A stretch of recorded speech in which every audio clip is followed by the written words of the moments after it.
안녕하세요. 오늘은 여러분께 조금 특별한 이야기를 들려드리려 합니다. 미국 미네소타의 작은 고등학교에 조용히 전학 온 한 한국 소녀의 이야기입니다. 아무도 주목하지 않았던 그녀, 언제나 조용하고 눈에 띄지 않으려 했던 그 아이가 어느 날 모두의 시선을 뒤흔들어 놓게 된 사건. 그리고 그 순간 드러난 놀라운 정체와 반전 말이죠. 지금부터 약 30분간 여러분을 긴 여정으로 안내하겠습니다. 미네소타 외곽의 소도시. 아침 안개가 깔린 도로 위를 버스가 달려갑니다. 버스 창가에 앉은 17살 소녀, 김하나. 한국에서 이곳으로 이사 온 지 이제 겨우 한 달. 아직은 낯설고 어색한 학교 생활에 마음이 무겁습니다. 그녀의 목표는 단순했습니다. 그저 조용히 티나지 않게 지내고 싶다. 하지만 현실은 달랐습니다. 교실 문 앞, 심장이 북소리처럼 뛰고 손끝은 떨렸습니다. 괜찮아, 넌 할 수 있어. 스스로를 다독이며 교실 문을 열었지만 20쌍의 낯선 눈빛이 일제히 그녀를 향했습니다. 호기심, 무관심, 은근한 적대감까지 뒤섞인 시선들. 그 순간 하나는 자신이 결코 평범하게 지낼 수 없음을 어렴풋이 느꼈습니다. 점심시간. 하나는 한국에서 싸온 도시락을 펼쳤습니다. 김밥과 달걀 지단 소박한 반찬이었지만 곧 주위에서 속삭임이 들려왔습니다. 냄새 뭐야, 생선? 누군가는 호기심 어린 눈길을 보냈지만 또 다른 누군가는 비웃음을 던졌습니다. 특히 데렉이라는 학생. 그는 늘 무리의 중심에 서 있었습니다. 이름 어렵네. 그냥 한나라고 하자. 친구들이 웃음을 터뜨렸습니다. 하나는 억지로 미소를 지으며 넘겼습니다. 속으로는 무언가 툭 끊어지는 듯 했지만 아무 말도 하지 않았습니다. 그것이 그녀의 방식이었으니까요. 며칠 후 하나는 학교 아이스하키 팀의 매니저로 지원했습니다. 선수도 응원단도 아닌 자리. 물병을 채우고 스케이트 끈을 확인하고 장비백을 정리하는 일들.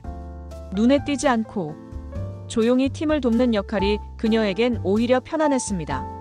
그 과정에서 아무도 몰랐던 사실이 숨어 있었습니다. 한국에서 잠시 배웠던 스피드 스케이팅, 그리고 몸에 밴 균형 감각. 그녀는 그 모든 걸 숨기고 있었습니다. 마치 장비실 구석에서 먼지 쌓인 골리 마스크를 스쳐 지나듯 결코 드러내지 않은 채 묻어두고 있었죠. 하지만 모든 침묵에는 끝이 있습니다. 어느 날 점심, 데렉은 그녀의 김밥을 집어들어 장난스럽게 흔들며 말했습니다. 이거 벌레 아냐? 친구들의 웃음. 하나는 단호하게 고개를 들고 짧게 말했습니다. 그만. 순간 급식실이 고요해졌습니다. 멀리서 누군가 툭파 두두 라고 중얼거렸고 교사가 들어와 상황을 정리했습니다. 데렉은 비웃으며 물러났지만 그의 자존심에는 깊은 흠집이 생겼습니다. 그날 이후 그는 더 집요하게 하나를 향한 시선을 날카롭게 세워갔습니다. 드디어 맞이한 홈 경기 날. 라이벌 노스리버 고등학교와의 대결. 운동장은 북적였고 관중석은 만원. 모두가 떠들썩한 가운데 예기치 못한 사건이 발생했습니다. 주전 골리, 워밍업 도중 손목 부상으로 쓰러진 것입니다. 백업 골리는 교통체증에 갇혀 도착하지 못했습니다. 팀은 혼란에 빠졌습니다. 몰수패는 안 돼. 어쩌지? 그때 장비실 문이 천천히 열렸습니다. 모두의 시선이 돌아갔고 거기엔 하나가 서 있었습니다. 그녀는 조용히 입을 열었습니다. 사이즈가 맞을진 모르지만 골리 패드 빌려도 될까요? 정적. 코치가 단호하게 묻습니다. 링크 위는 장난이 아니야. 할 수 있니? 하나는 흔들림 없는 눈빛으로 대답했습니다. 넘어지면 다시 일어납니다. 급히 장비를 착용하는 하나. 고글, 마스크, 패드, 스케이트. 그녀의 숨결이 김처럼 퍼져나가고 심장은 고요히 그러나 강하게 뛰고 있었습니다. 경기가 시작되고 상대의 첫 슈팅이 날아왔습니다. 퍽은 시속 수십 킬로미터로 날아들었지만 하나는 본능처럼 몸을 던져 레그패드로 막아냈습니다. 관중석에서 와. 탄성이 터져나왔습니다. 곧 이어진 두 번째 슈팅. 날카로운 글러브 세이브. 세 번째는 골대를 맞고 튀어나온 퍽을 스틱 끝으로 쓸어내며 막아냈습니다. 모든 동작이 물 흐르듯, 그러나 정확했습니다. 그 순간 아무도 웃지 않았습니다. 오직 놀라움과 존경의 시선만이 그녀를 따라왔습니다. 마지막 10초. 스코어는 동점. 심판의 휘슬. 상대팀의 페널티샷이 주어졌습니다.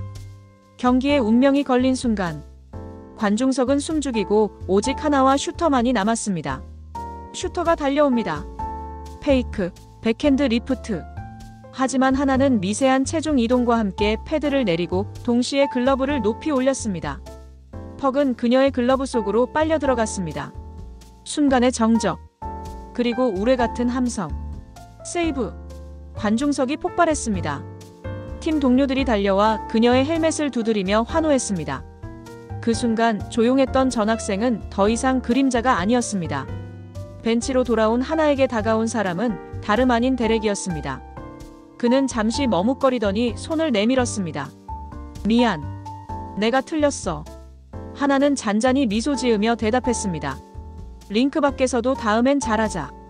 다음 날 장비실에 붙은 임시 락커 네임택 HANAK. 조용히 웃는 하나의 얼굴 위로 햇살이 비쳤습니다. 그녀는 여전히 말수가 적고 조용합니다. 하지만 더 이상 숨지 않았습니다. 이 이야기는 단순히 한 경기의 승부가 아닙니다.